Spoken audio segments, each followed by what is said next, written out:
안녕하십니까. 관리번호 1번입니다. 수업 실현 시작하도록 하겠습니다.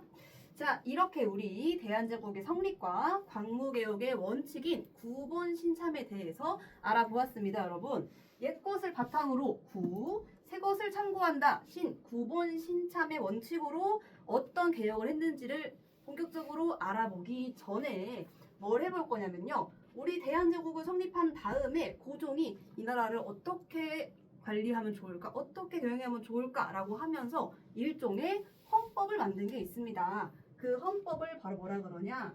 바로 대한국 국제라고 합니다, 여러분. 그래서 우리는 대한국 국제 먼저 배우고 대한국 국제와 그 다음에 광무개혁을 알아보게 될 건데요. 대한국 국제 헌법이 무엇이냐? 혹시 여러분 중에 우리나라 헌법 아는 친구 있을까요? 헌법 1조 아는 친구 있을까요? 그렇죠. 우리 성민이가 말했습니다. 우리 대한민국은 민주주의 국가이다. 1조가 가장 중요하죠. 그러면 대한국 국제도 아마 1조가 제일 중요한 걸 겁니다. 그러면 우리 사료를 바탕으로 먼저 확인을 하고 보면 좋을 텐데 여러분 지금 교과서에 있는 자료 1번을 참고하시고요. 선생님이 이렇게 스마트 TV에도 크게 띄워두었습니다. 한번 참고하시면 대한국 국제 딱 나와 있습니다. 요거 한번 크게 읽어줄 친구 있을까요? 좋아요. 우리 지원이. 지원이가 잘 읽어줬습니다. 지원이 낭낭한 목소리로 들어본 대한국 국제 1조는 뭐였죠, 여러분? 맞습니다. 자주 독립한 제국이다라고 되어 있습니다. 바로 제국, 황제 국가라는 거를 표현함과 동시에 우리는 독립국이라는 걸요, 만국에 싹 말했다라는 게 가장 중요한 1조입니다. 그러면 2, 3, 5, 9번을 볼 텐데, 자, 여러분, 사료를 볼 때 중요한 게 있습니다. 뭐가 가장 중요할까를 볼 때요, 반복되는 단어가 있는 거를 캐치하면 좋습니다. 반복된 단어가 뭐가 있죠? 뭐가 있을까요? 우리 민수. 맞아요. 여기에 대한국 황제가 반복되고 있습니다. 맞습니다. 그런데 황제가 계속 나오는 거에 반해서 한 번도 안 나온 단어가 있습니다. 우리 저번에 배웠던 독립협회에선 좀 나왔던 단어예요. 비교할 수 있을까요, 혹시? 수지. 맞아요. 인민, 백성이 안 나옵니다. 좋은 포인트입니다. 이렇게 황제권은 계속 나오지만 백성의 권리는 한 줄도 없는 걸 알 수가 있죠. 여기서 알 수 있다시피 대한국 국제는요, 어떤 방향이냐? 기본 방향이 바로 전제군주 국가를 표방하면서 강력한 황제권을 명시하고 있다는 것을 알 수가 있습니다. 강력한 황제권을 강조한다. 알 수 있는 것은 고종이 꿈꿨던 나라는 이런 나라구나 알 수 있습니다. 하지만 살짝 아쉬운 점은 이번에 써볼게요. 뭐가 안 나왔다고요? 맞습니다. 현주. 백성에 대한 권리가 나와 있지 않습니다. 독립협회에서 했던 헌의육조랑 조금 다른 부분이죠. 백성에 대한 권리 보장이 굉장히 소홀한 그런 한계가 있었던 헌법을 반포를 했습니다. 헌법을 딱 반포했으니까 이제는 정말로 개혁을 해줘야겠죠. 개혁의 이름이 바로 아까 살짝 말했던 광무개혁입니다. 광무개혁. 광무개혁 하기 전에 여러분 사료 분석 살짝 아쉬웠죠? 조금만 설명을 해줄게요. 여기 나왔던 보니까 3번을 보면요. 황제는 무한한 군권이 있고요. 육해군을 통솔한다. 아하, 황제가 군대도 다 통솔하고 있구나. 9번을 보면요. 조약국의 사신 파견 같은 것도 다 관리를 한다. 황제가 군사, 외교를 다 관리한다는 거를 바탕으로 강력한 황제권을 다시 확인할 수가 있었습니다. 이제는 여러분 속이 시원하시죠? 그러면 넘어가겠습니다. 광무개혁의 광무는 무슨 뜻일까요, 여러분? 우리 아까 전에 배웠던 대한제국의 성립을 잘 기억하면은 알 수 있을 겁니다. 좋아요, 유진이. 맞아요. 대한제국의 연호였습니다. 연호였던 광무를 따가지고 광무개혁이라고 한 건데 그 내용이 무엇이냐? 크게 선생님이 토지의 측면과 경제의 측면으로 나누어서 보려고 합니다. 첫 번째, 토지의 측면. 우리 예전에 조선 후기 배우면서 토지 문제가 참 많았잖아요. 이 고종 황제는 이거를 바꾸려고 했습니다. 어떻게 하려고 했느냐? 바로 지금은 다 있는 겁니다. 토지 문서죠. 토지 문서 같은 근대적 토지 소유권을 확립하려고 했는데 그 이름이 무엇이냐? 사료 나를 보면 알 수 있습니다. 다 같이 한번 사료 나를 봅시다, 여러분. 다 보고 있나요? 그러면 사료 나 지계야문 규정을 읽어볼 텐데 혹시 읽어볼 친구 있을까요? 민규 손 들었습니다. 민규가 크게 잘 읽어줬습니다. 지계야문 규정이죠. 내용이 조금 어려운데요. 지계가 무엇이냐? 나무하러 갈 때 쓰는 그 지게냐? 그거는 다른 글자고요. 이거는 지계입니다. 토지 소유권 문서를 지계라고 하는데 바로 토지 소유권 문서인 지계를 발급해서 지계 발급을 바탕으로 근대적 토지 소유권을 확립을 시도했습니다. 확립 시도. 지금은 토지 문서가 다 있죠, 여러분. 근데 옛날에는요, 말로만 돼 있었습니다. 이거는 우리 아무개 땅이다. 이거는 김씨 땅이야. 이렇게 말로만 되어 있고요. 막상 왜 네 땅인데? 옛날에 할아버지 때부터 우리 땅이었어. 라고 말할 뿐이지 정확한 문서가 없었습니다. 그럼 뭐가 문제일까요? 열강이 와가지고 토지를 뺏어갔어도 내 땅이에요. 그래 증명해봐 하면은 내세울 게 없던 겁니다. 이 당시 열강의 침탈이 심한 시절에서 이런 것이 없다면은 백성들이 토지가 많이 빼앗길 수가 있겠죠. 그런 걸 방지하기 위해서 지계를 발급해 주기로 했던 겁니다. 그 증거가 바로 몇 조일까요? 몇 조일까요? 좋아요, 태연이. 맞습니다. 10조를 보시면요. 대한제국 인민이 아닌 사람은 가져갈 수 없다고 했습니다. 이걸 바탕으로 고종이 이런 것들을 실시한 이유가 당시 세계 질서, 열강의 침탈과 관련이 있다는 것을 파악할 수가 있겠죠. 그리고 제 11조, 22조를 보면은 뭘 할 수 있느냐? 관계를 발급받지 않았다가 적발될 때는 안 된다, 벌금 낸다. 굉장히 법적으로 강력하게 제지하고 있다는 거 알 수가 있고 22조를 보면요. 절반 나눠가지고 한쪽은 토지 주인, 한쪽은 관청 보존한다. 얼마나 공정성 있게 하려 했던지를 파악할 수가 있습니다. 이렇게 지계를 발급해서 소유를 보장하려고 해줬고요. 그리고 사료 답원을 보시면요. 학교에 대한 내용이 있습니다. 요거 읽어줄 친구 있을까요? 이거는 좋습니다. 우리 유리가 읽는다고 합니다. 유리가 상공학교 강제를 잘 읽어줬습니다. 뭐라고 써 있습니까? 학교를 만드는데요. 무슨 학교요? 성리학 배우는 학교요? 유교 학교요? 아닙니다. 실학을 교육하는 곳이다. 민준이. 정약용 실학이냐고요? 그 실학도 실용적인 학문인데 여기 있는 이 실학은요. 근대적인 학문, 공장에 관련된 거나 아니면은 이 변화한 시대에 걸맞는 성리학과 관계가 없는 그런 실학을 말하고 있는 겁니다. 이름은 똑같지만 내용은 조금 차이가 있습니다. 이렇게 광무개혁대는요. 경제에 관련된 개혁을 위해서 상공학교나 공장에 취업을 시키기 위한 실업학교 등을 설치해서 백성들을 교육하기도 했고요. 그리고 이제는 상공업 발달하면요. 돈이 많이 왔다 갔다 하겠죠. 근데 그 돈을 다 보따리를 쥐고 다니면 힘들 테니까 돈을 빌려주기도 하고 보관해주기도 하는 여러분 다 알고 있습니다. 바로 은행입니다. 은행. 근대적인 기구이죠. 은행을 설치하기도 했습니다. 자, 여러분 어떻게 이 광무개혁, 토지개혁, 경제개혁 잘 보고 있죠? 그러면 이런 개혁들이 다 성공을 해가지고 우리 대한제국이 잘 될 수 있었을까요? 힌트가 하나 숨어 있습니다. 잘 됐는지 안 됐는지 눈썰미가 좋은 친구는 봤을 겁니다. 우리 다정이. 맞습니다. 시도를 했다고 되어 있죠? 확립을 시도했다. 그러니까 확립이 됐다는 게 아니라는 겁니다. 요 광무개혁에는요. 한계가 존재합니다. 3번 의의와 한계 보겠습니다. 의의와 한계. 일단 기본적으로 의의 같은 경우에는요. 근대적 국가를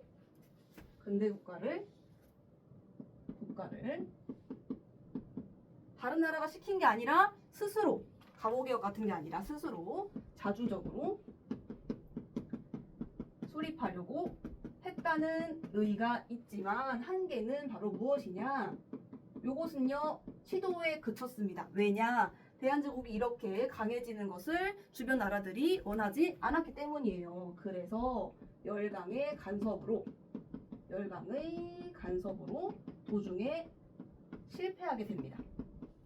이러한 한계점이 있다는 사실을 말씀드리면서 우리 이렇게 대한제국의 성립과 대한민국 국제 헌법 같은 거 광무개혁까지 봤는데 여러분이 이걸 내용을 쭉 보면서 고종에 대한 평가가 계속 왔다 갔다 하는 것 같았어요.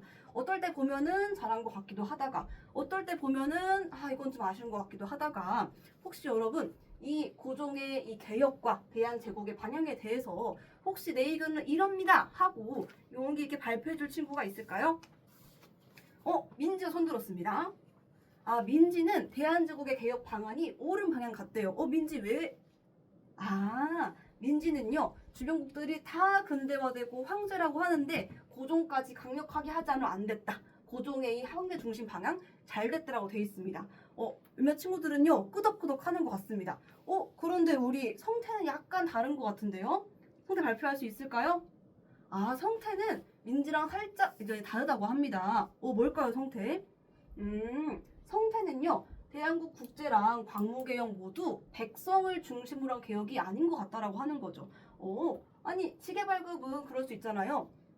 성태는요, 지계발급을 제외하고 다른 부분은 나라를 키우기 위함이고 황제권을 강화하기 위함이지 백성을 위한 것은 아니었다라고 합니다. 민지의 의견과 성태의 의견이 모두 옳은 측면이 있습니다, 여러분. 여러분 동의하시죠? 당시 고종 황제 같은 경우에는 열강이 강력하게 우리나라를 침탈해온 상황에서 강력한 황제 국가를 만들어서 황제 중심으로 나라를 이끌어야지만 이 상황을 해결할 수 있다고 보았습니다. 그렇게 해서 상황에 따라서 행동을 하면서 백성에 대한 보장을 소홀하게 하게 된 것이죠. 이 때문에 고종의 개혁 방안이 민지랑 성태처럼 좋아하는 사람도 있고 비판하는 사람도 있는 겁니다. 역사에는 정답이 없기 때문에 이 두 사람의 의견 모두 맞다고 볼 수 있겠습니다. 역사는 항상 여러 방향으로 관찰할 수가 있어야 한다는 거 말씀드리면서 우리 이제 좀 일찍 쉬는 시간을 할 텐데요. 우리 잠깐 쉬고 다음 시간에는 우리 블록 타임이니까 이어서 활동을 할 건데 뭘 할 거냐? 아주 재미있는 중단원 마무리 역사신문 만들기를 할 겁니다. 쉬는 시간에 화장실 갔다 오시면서 모든 별로 구성을 해주면 좋겠습니다. 쉬는 시간 시작할게요. 시작! 자, 여러분 잘 쉬었나요? 벌써 쉬는 시간이 끝났습니다. 선생님이 딱 보니까 모든 별로 잘 앉아 있는 것 같습니다. 혹시 여러분 모든 별로 이제 태블릿 다 가지고 있죠? 갖고 있고요. 그리고 쉬는 시간에 우리 역사 반장이 여러분 걷어갔던 핸드폰 나눠준 거 알고 있습니다. 다 가지고 있죠, 여러분? 좋습니다. 우리 오늘 역사신문 만들기는요. 태블릿과 스마트폰을 많이 사용할 거기 때문에 선생님이 사용 전에 미리 한마디 하겠습니다. 태블릿과 스마트폰은 여러분 다들 알고 있겠지만 학습 목적으로만 사용해야 한다는 거 미리 말씀드릴게요. 자, 그러면 우리 태블릿 다시 켜가지고 학습 게시판을 봅시다. 게시판에 보면요. 오늘 할 활동 바로 역사신문 만들기를 어떻게 할지 활동 안내 공지가 되어 있습니다. 여러분 선생님이 스마트 TV에 띄워놨습니다. 자, 같이 보고 계시죠? 역사신문 만들기를 그럼 왜 하나요, 선생님? 혹시 여러분 신문 본 친구 있을까요? 별로 없네요. 혹시 뉴스 본 친구 있을까요? 뉴스는 꽤 있는 것 같습니다. 여러분 뉴스를 봤을 때 그냥 글을 읽을 때랑 다른 점 느꼈을까요? 우리 유리. 맞아요. 더 생생하죠? 사건을 그냥 읽는 것보다 뉴스를 보면요. 인터뷰도 있고요. 상황감도 있고요. 생생하게 느낄 수가 있습니다. 우리 역사 신문 만들기를 하면서 우리 쭉 배웠던 중단원 내용들을 생생하게 재구성하면서 더 잘 기억할 수 있도록 한번 구성을 해보려고 합니다. 그러면 게시판 나와 있는 활동 안내 같이 읽어보겠습니다. 활동 안내 1번 같이 해볼까요? 시작! 좋습니다. 1번은요. 맨 먼저 모든 별로 신문의 이름을 정합니다. 그리고 배치할 사건 수를 정할 겁니다. 그리고 두 번째, 시작! 좋아요. 사건 정했잖아요. 그러면은 중심이 될 사건을 정할 겁니다. 구체적으로 어떤 사건을 하입할 건지. 자, 세 번째는요. 잘 읽었습니다. 세 번째는요. 어떤 형태의 기사로 글을 쓸지 정해야 됩니다. 인터뷰를 할지, 사설을 쓸지, 광고를 적을지요. 네 번째입니다. 시작. 좋습니다. 글만 있으면요 생생하지 않겠죠. 태블릿 PC, 스마트폰 있으니까요. 사진이나 그림 자료를 삽입을 해야 합니다. 여기서 중요한 포인트입니다. 사진, 그림은 무조건 뭐 남기기? 좋습니다. 우리 다 같이 했죠. 출처를 꼭 남기기. 자료조사할 때는 어디서 하기? 맞습니다. 여러분 다 이제 귀에 딱 찍었죠. 공신력 있는 사이트에서 조사하기 맞습니다. 그러면 채점 기준표도 마저 보고 본격적으로 만들 텐데 채점 기준표도 여러분 태블릿 PC에 다 띄어 있는 게시판에 올려놨습니다. 자, 게시판 확인하고 TV 확인하고 채점 기준표 1번은요. 역사적 사실에 오류가 없는가? 맞습니다. 기본적인 거죠. 2번은요. 신문의 형태로 작성해야 합니다. 자, 역사 신문 만들기고요. 역사 글쓰기가 아닙니다. 따라서 형태도 중요한 포인트입니다. 세 번째입니다. 세 번째는요. 맞아요. 글을 논리적으로 작성했는가 입니다. 사진 그림만 보지 말고요. 여러분 옆에 있을 글도 논리성을 갖춰야 합니다. 마지막으로 모든 활동이 있기 때문에 당연히 적극적으로 참여했는지도 선생님이 확실하게 보려고 합니다. 자, 그러면 우리 선생님이 40분 줄 거니까요. 스마트 TV에 나와 있는 타이머 확인하시면서 40분간 재미있는 신문 만들기를 해보도록 하겠습니다. 자, 태블릿 PC 켜가지고 한번 파일에다가 작성을 해봅시다. 시작! 우리 1모듬 같은 경우에는 살짝 곤란해 보이는데요. 태블릿 PC로 만드는 게 살짝 어렵군요. 하지만 선생님이 정해준 역할이 있죠. 우리 모든마다 태블릿 PC를 잘 다루는 친구를 우리 기자재 도우미를 했었잖아요. 우리 기자재 도우미였던 우리 성수가 좀 도와줄 수 있을까요? 성수가 여러분들 어려운 게 있으면 도와주겠다고 합니다. 그러면 성수가 태블릿 PC에 사진을 넣는 방법을 좀 알려주면서 친구들이 PC에다가 삽입을 잘 할 수 있도록 한 번만 도움 주면 좋겠습니다. 좋아요. 우리 이모듬 같은 경우에는 그림을 많이 넣었네요. 조금 더 생생하게 해보려고요. 좋은 시도입니다. 너무너무 좋습니다. 그런데 이 그림 밑에 출처가 없는 것 같은데 맞을까요? 깜빡했다고요? 자, 저작권이 정말 중요하기 때문에 그림을 쓰거나 사진을 쓸 때는 꼭 출처 표시를 해야 합니다. 좋습니다. 잠시만요. 여기를 보면요. 내용은 독립협회인데 삽입한 사진이 지게 사진 같아요. 그래서 내용이랑 그림이 다르면요. 논리성이 맞지 않아 볼 수 있기 때문에 논리성이 맞도록 사진을 독립협회에 관련된 걸로 예를 들어서 독립문 같은 것으로 바꿔주면 더 좋은 글이 될 것 같습니다.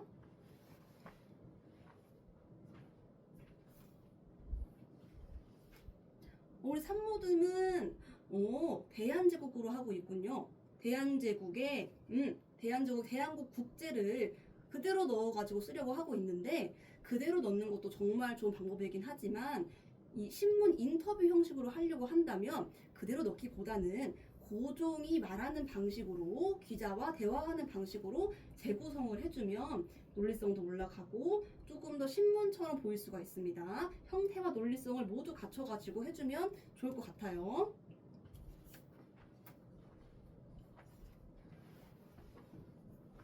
자, 그러면 시간이 모두 지났습니다. 그러면 발표해 볼 텐데 용기 있게 먼저 발표해 줄 친구 있을까요? 좋습니다. 우리 포용모듬이 먼저 발표해 주겠다고 합니다. 선생님이 이제 마무리를 하면서 지금 스마트 TV에 띄워 넣었기 때문에 같이 보면서 할 수 있습니다. 자, 같이 TV를 보면서 발표 들어봅시다. 시작! 발표를 정말 잘해줬습니다. 우리 포용모듬 같은 경우에는 이름은 근대국민신문으로 해가지고요. 대한제국 관련돼가지고 발표를 해주었는데 잘해줬습니다. 자, 대한제국에 나와 있는 대한국 국제를 선생님이 피드백했던 거대로 원래는 사료가 통이었는데 인터뷰로 녹여내가지고 수정을 해준 모습 볼 수 있습니다. 피드백을 잘 반영한 모습 정말 칭찬하고요. 사진 같은 경우에도요. 고종의 얼굴도 넣어주고요. 그리고 지게에 대한 사진도 넣어줬습니다. 출처 표시도 잘 돼 있는 거로 알 수가 있습니다. 너무 잘했는데요. 이 전체의 신문을 보자면 살짝 신문의 형태가 아니라 여러 줄글들을 모아놓은 형태로 볼 수가 있습니다. 신문 같은 경우에는 큰 제목과 이런 게 필요합니다. 수업 실현 마치겠습니다.